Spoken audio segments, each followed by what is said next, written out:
अरे न 16 का डोला न 46 का छाती।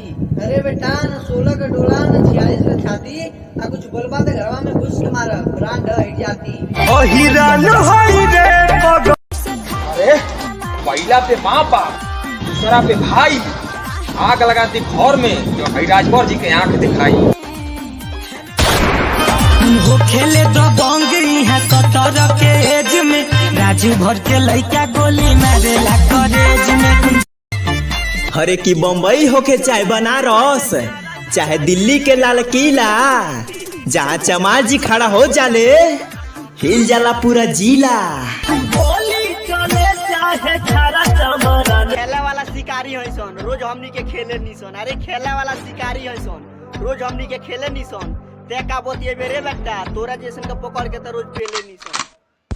पूछली के जाके ते अपना घर में सब